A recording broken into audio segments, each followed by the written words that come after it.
Olá, meus irmãos, graça e paz seja convosco. Eu confesso que eu não ia fazer o vídeo da lição, né? Eu nunca faço na sexta-feira, mas hoje eu resolvi fazê-lo porque eu queria fechar essa lição, irmãos, falando daquilo que é a razão de nossa existência. Nós estamos aqui porque Deus nos amou. Sabe, Deus não planejou o pecado, não fez parte do plano de Deus. O pecado é um intruso que entrou em nosso planeta. Logo, entendemos que o amor de Deus e o plano ideal de Deus é que os seres humanos vivessem para sempre. Ele disse isso para Adão e Eva: toda árvore do jardim comerás livremente. Embora Deus tivesse previsto sobre o pecado, ele queria que os seres humanos escolhessem servi-lo por amor. A lição dessa semana tem um coração grande que eu defini como o amor de Deus, que é enorme. Dentro do seu amor está a sua lei.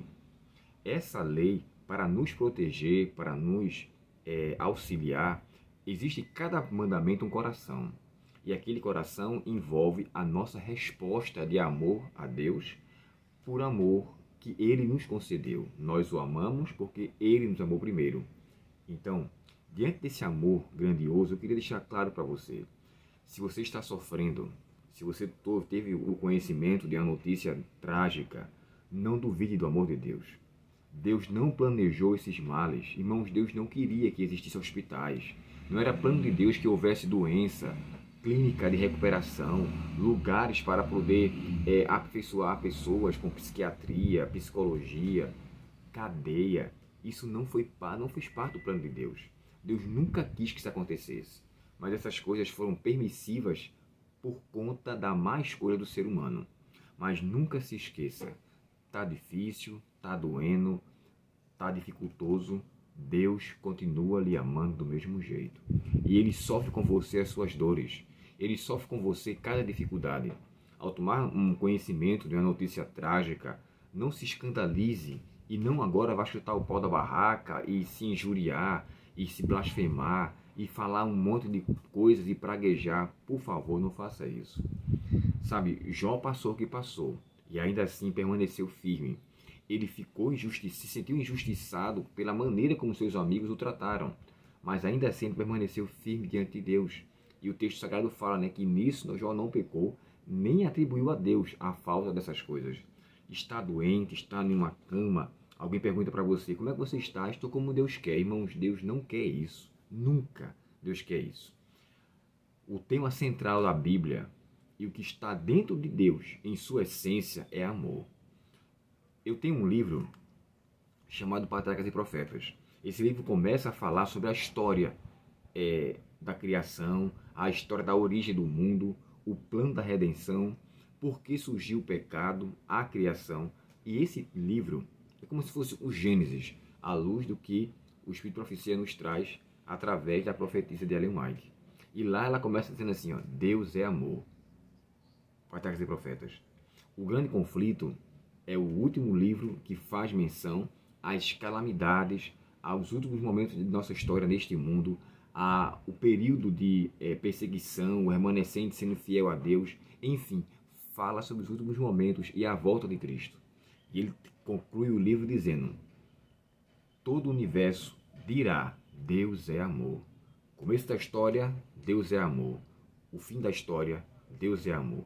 E diante desse espaço entre início e fim, Deus tem sido amor em todo momento. Por mais difícil que seja, por favor, não duvide. Deus te ama muito. E Ele nos amou, irmãos, para que a gente pudesse amá-lo também. Deus não precisava de nosso amor. Ele só fez porque Ele ama. Ele tinha a corte dos anjos. A divindade, existe amor, Pai, Filho e Espírito Santo. Mas Ele só nos fez por nos amar, por criar criaturas que reconheça e seja louvor a Ele no sentido de tudo que Ele tem feito. Então, tudo que está passando aqui, irmãos, tudo que nós vivemos aqui irá passar. E quando passar e o galardão vier e Cristo raia nas nuvens dos céus e nós, os que estivermos à sua direita, ouvimos as palavras: vinde benditos de meu Pai, possuí por herança o reino que vos está preparado desde a fundação do mundo. Seremos reis e sacerdotes no céu. Viveremos com Deus para sempre. o mal já não existirá. Fome, doença, dor, inquietação, impaciência, crise de ansiedade, pânico, isso não vai mais existir. O reino de Deus será totalmente perfeito. E a angústia, diz o profeta, não se levantará pela segunda vez. Não haverá mais momentos de tristeza. Então, bote em seu coração, está difícil, está doendo, Senhor, mas eu sei que vai passar, pois o Senhor vai agir. E quando o Senhor agir, todas as coisas serão restauradas, restabelecidas. Que Deus lhe revigore a sua fé e lhe fortaleça. A lição acabou nesse trimestre. Iremos passar agora um outro estudo, mas o amor de Deus nunca acaba. O amor de Deus nunca muda. Ele permanece nos amando sempre e nos amará até a eternidade. Que Deus abençoe você e que eu e você possamos corresponder esse amor tão grandioso de Deus ao nos criar para o seu louvor. Vamos orar? Ó Pai Celestial, nos dá a bênção, Pai, de sentirmos o Teu grande amor para conosco, de maneira que possamos corresponder ao obedecer a Tua palavra, ao amar o nosso próximo, ao fazer valer cada dificuldade que passamos, nunca nos esquecendo que o Senhor nos ama e nos amará por toda a eternidade. Por favor, Pai, que possamos corresponder positivamente a este amor. Que o Senhor nos perdoe os pecados, permaneça conosco e nos livre do poder do mal neste dia, em nome de Jesus. Amém. Deus muito te abençoe, que Ele revigore em você o amor dEle e que você o retribua para todo sempre, enquanto vida você estiver, e quando Ele voltar, por toda a eternidade, demonstraremos esse amor com Ele, para Ele, sempre. Forte abraço, até o próximo estudo, se Deus quiser. Até logo.